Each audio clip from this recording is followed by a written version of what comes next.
Hello to my amazing fifth graders. I hope you're enjoying your time at home. Hope you're doing some work too. Help your parents out. Be good. Today I'm coming to you with the first edition of Mrs. Wright reading from her home office, The Thief of Always, Chapter 10. So I'm going to pick up where we left off, whereas that Harvey was dressed like a vampire and he was about to jump off the roof to scare Wendell. So I'm going to read that one chapter to you, and I hope you enjoy it. The wind wasn't there to bear him up. He plummeted like a slate tossed from the gables, a cry of sheer terror escaping his throat. He saw Wendell turn, saw a look of mortal fear come onto his face.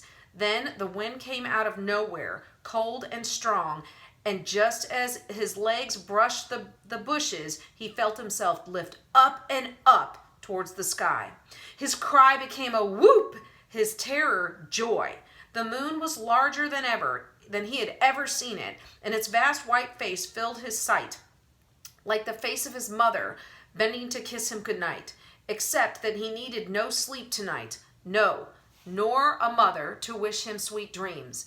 This was better than any dream, flying with the wind in his wings, and the world shuddered below in fear of his shadow. He looked for Wendell again and saw him fleeing for the safety of the house.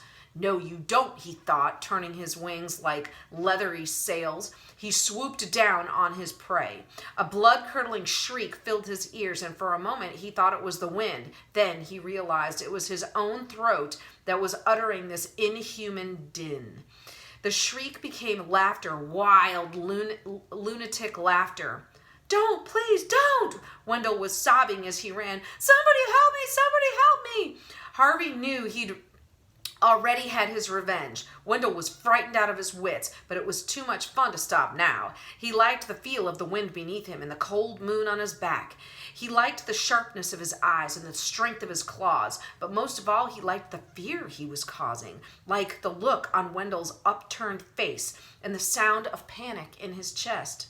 The wind was carrying him down into the thicket, and as he landed, Wendell dropped to his knees and begged for mercy. "Don't kill me, please, please, I beg of you, don't kill me." Harvey had seen and heard enough. He'd had his revenge. It was time to put an end to the game before the fun soured. He opened his mouth and announced himself, but Wendell, seeing the red throat and the wolfish fangs and thinking this meant certain death, began a new round of supplication. This time, however, he wasn't simply begging. "I'm too fat to eat," he said, "but there's another kid around the corner somewhere." Harvey growled at this. "There is?" Wendell said. "I swear, and there's more meat on him than on me." "Listen to the child," said a voice in the bushes at Harvey's side. He glanced around. There was Jive, his wiry form barely visible among the barbs. "He'd see you dead, young Harvey." Wendell heard none of this. He was still advertising the edibility of his friend, hoisting up his shirt and shaking his blubbery belly to prove how unpalatable he was. "You don't want me," he sobbed. "Take Harvey! Take Harvey!" "Bite him," said Jives. "Go on, drink a little of his blood." "Why not? The fat's no good, but the blood's hot. The blood's tasty." He was doing a little dance as he spoke, stamping his feet to the rhythm of his chant. "Don't waste the taste. Go eat the meat." And still Wendell whined, all snot and tears. "You don't want me. Find Harvey, find Harvey." And the more he sobbed, the more Jives' chant made sense to Harvey. Who was this ridiculous boy Wendell anyway? He was too eager to serve up Harvey as dinner to be called his friend. He was just a tasty morsel. Any vampire worth his wings would chew off his head as soon as look at him. And yet, "What are you waiting for?" Jives wanted to know. We've gone to all this trouble to make a monster of you." "Yes, but it's a game," Harvey said. "A game?" said Jives. No, boy. It's more than that. It's an education." Harvey didn't know what he meant by that, and he wasn't altogether certain he wanted to know. "If you don't pounce soon," Jive hissed, "you're going to lose him." It was true. Wendell's tears were clearing, and he was staring at his attacker with a puzzled look. "Are you going to let me go?" he murmured.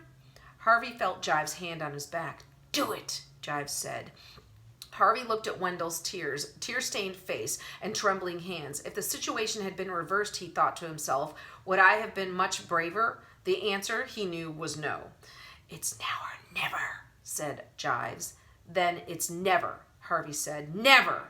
The word came out as a grunted roar, and Wendell fled before it, yelling at the top of his lungs, "Harvey!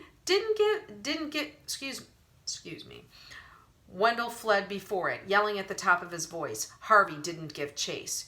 "You disappoint me, boy," Jives says. "I thought that you had a killer instinct." "Well, I don't," said Harvey, a little ashamed of himself.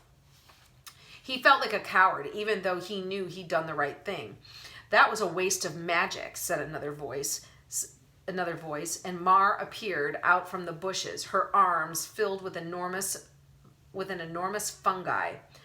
"Where did you find those?" Jives said. "Our usual place," Mar replied. She gave Harvey a contemptuous look. "I suppose you want your old body back," she said. "Yes, please." "We should leave him like this," said Jives. He'd get around to sucking blood sooner or later." "Nah," said Mar. "There's only so much magic to go around. You know that. Why waste it on a miserable little punk like this?" She waved her hand casually in Harvey's direction, and he felt the power that had filled his limbs and transformed his face drain out of him. It was a relief, of course, to feel the magic unmade, but a little part of him mourned the loss. In a matter of moments, he was once again an earthbound boy, wingless, and weak. With the spell removed, Mar turned her back on him and waded off into the darkness. Jives, however, lingered long enough to have one last dig at Harvey. "You missed your chance there, kiddo," he said. You could have had one of the greats." "It was a trick, that's all," Harvey said, concealing his strange unhappiness that he felt. "A Halloween trick. It meant nothing." "There are those who disagree," Jives said darkly. "Those who'd say that all the great powers in the world are bloodsuckers and soul stealers at heart, and we must serve them, all of us, serve them to our dying day." He stared hard at Harvey all the way through his peculiar little speech, and then, with a nimble step, retreated into the shadows and was gone. Harvey found Wendell in the kitchen, a hot dog in one hand and a cookie in the other, telling Miss Griffin about what had happened and what he'd seen. He dropped his food when Harvey came in and yelped with relief. "You're alive! You're alive!" "Of course I'm alive," said Harvey. "Why shouldn't I be?" "There was something out there, a terrible beast. It almost ate me. I thought maybe it had eaten you." Harvey looked down at his hands and his legs. "Nope," he said. "Not a nibble." "Well, I'm glad," Wendell said. "I'm so glad. You're my best friend for always." I was vampire food for five minutes ago," Harvey thought, but he said nothing. Maybe there'd come a time when he could tell Wendell about his transformation and temptation, but this wasn't it. He simply said, "I'm hungry," and sat down at the table beside his fair-weather friend to put something sweeter than blood in his belly. So there is definitely some mischief going on there with our friend Jives and Mar. So return tomorrow and find out what happens in chapter 11. Until then, be good, listen to your parents, do something creative. I miss you, and I'll see you tomorrow. Bye.